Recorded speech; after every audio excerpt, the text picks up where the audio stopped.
Todo bantay ang mga nabiktima ng car rental scam sa Biñan, Laguna, kung saan nakakulong ngayon ang isa sa mga suspect. May bali-balita raw kasing malakas sa mga pulis ang suspect, bagay na itinanggi naman ng PNP. Dumulog na rin ang ilang biktima sa Department of Justice para hilinging ilagay sa lookout bulletin order ang mga suspect. May report si Oscar Oida. Nagmistulang showroom ang NBI Cavite sa Tagaytay City. Hindi bababa sa 200 sasakyan ang nakaparada rito.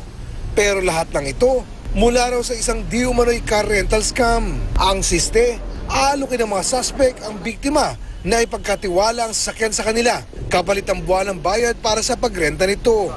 Pero lingid sa kaalaman ng mga may-ari ng sasakyan, isasangla ng mga suspect ang kotse sa ibang tao. At ngayong araw, nagkaharap-harap ang mga tunay na may-ari ng sasakyan at mga pinagsanglaan ng mga suspect. Kwento ni Mang Jeronimo, isang ahente raw ang lumapit sa kanya noong nakaraang taon para magsangla ng Mitsubishi Montero sa halagang 350,000 pesos at may buwanang interes pa. Tumapad naman sila sa usapan nang bigyan naman sa ka-interes hanggang buwan ng January.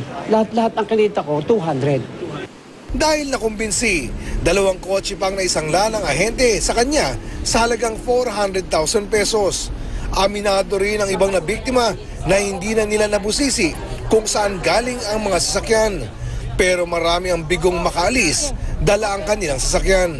As far as the NBI is concerned, as of now, lahat ng mga vehicles na nasa possession namin, evidence. Susunod na lang po kami sa proseso.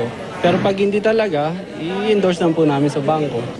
Ang isa sa mga suspect ng car rental scam na si Taichico Snambio, nakadetining ngayon sa Biñan, Laguna. Naaresto siya kahapon, hindi dahil sa carnapping, pero dahil sa grave threat. Nagpalipas ng magdamag ang mga biktima sa presinto para tiyaking hindi mapapakawalan ang suspect. May bali-balita raw kasing malakas sa mga pulis, si Nambio. Itinanggi naman ng Biñan Police Chief na malakas sa kanila, si Nambio.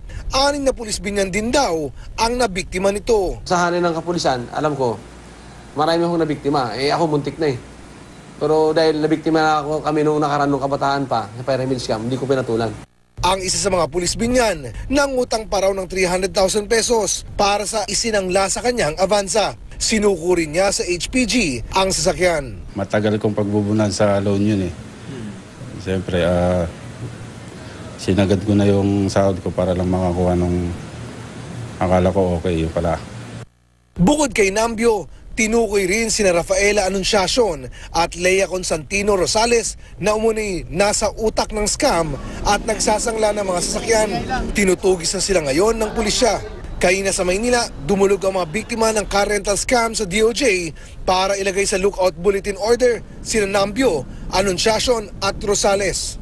Payo ng pulisya sa mga complainant, magsama-sama sa pagsampa ng non-bailable na kasong syndicated estafa. Ang iba kasi ayaw ng kaso-kaso na eh. Total, nabawi na lang yung sasakyan. So, magiging weak yung complaint against dito sa suspect. Yan po ang problema natin yan. Oscar Oida, GMA News.